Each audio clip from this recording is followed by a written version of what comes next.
Sound of heavy breathing, then a sudden, sharp ringtone.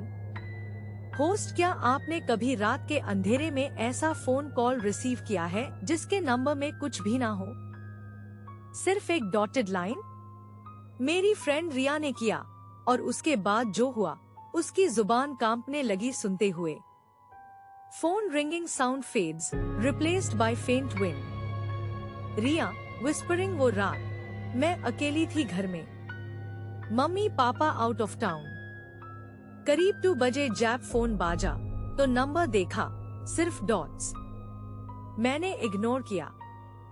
फिर दोबारा बाजा और इस बार मैंने उठाया।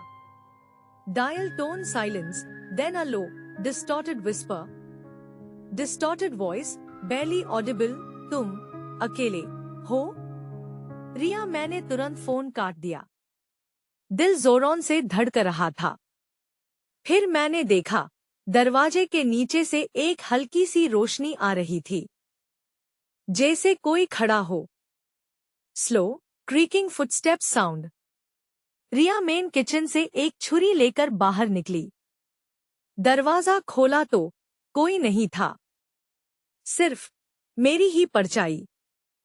Sudden silence, then a soft chilling giggle from Riya's own voice. Riya, लेकिन वो परछाई कुछ अलग थी। उसकी आंखें मेरी तरफ नहीं देख रही थी, वो किसी और को अंदर आने का इशारा कर रही थी। होस्ट और रिया आज तक नहीं जानती कि उस रात उसके फोन पर कौन था और उसकी परछाई किसको ढूंढ रही थी। क्या वो आपका अगला निशाना था?